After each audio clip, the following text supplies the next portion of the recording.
U.S. President Donald Trump addresses the 72nd United Nations General Assembly at UN headquarters in New York, U.S., September 19, 2017. Photo by Brendan McDermott. Reuters. President Donald Trump lashed out Saturday against late-night television show hosts who have been sharply critical of his administration and Republicans. Trump took to Twitter to argue that the GOP should be given equal time because of the one-sided coverage, an apparent reference to Federal Communications Commission rules dealing with political candidates during elections. Late-night hosts are dealing with the Democrats for their very unfunny repetitive material, always anti-Trump, he tweeted. Should we get equal time? Trump also suggested more and more people are clamoring for more coverage of Republicans who control the White House and Congress. Seth Meyers, who has been among the most vocal Trump critics, immediately tweeted back that he'd love to have Trump on his NBC show. Meyers jokingly provided his studio address as 15 Penguin Avenue, Antarctica.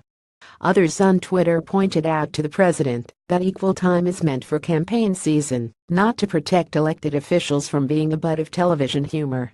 That's not how it works. You're not campaigning. You're the president. Mike DeCenzo, a writer and producer for NBC's The Tonight Show with Jimmy Fallon, tweeted. Now kindly stop tweeting nonsense and go do your job for once.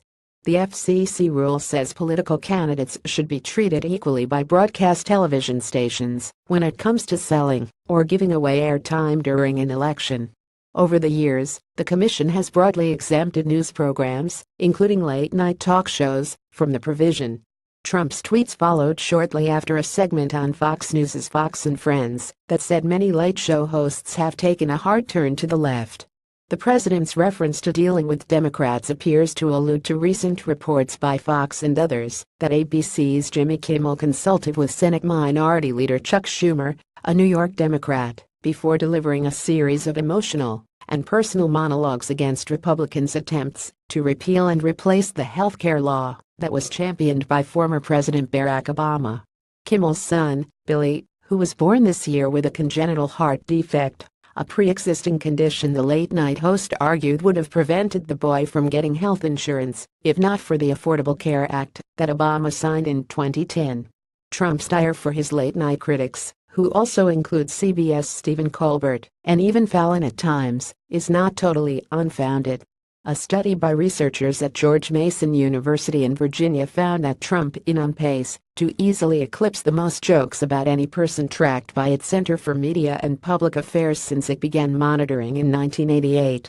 The New York billionaire was the target of more than 1,000 jokes during his first 100 days in office, surpassing the 936 jokes made at Obama's expense in his first year in office in 2009. And more than the 546 about George W. Bush in his first year as president in 2001, according to the study.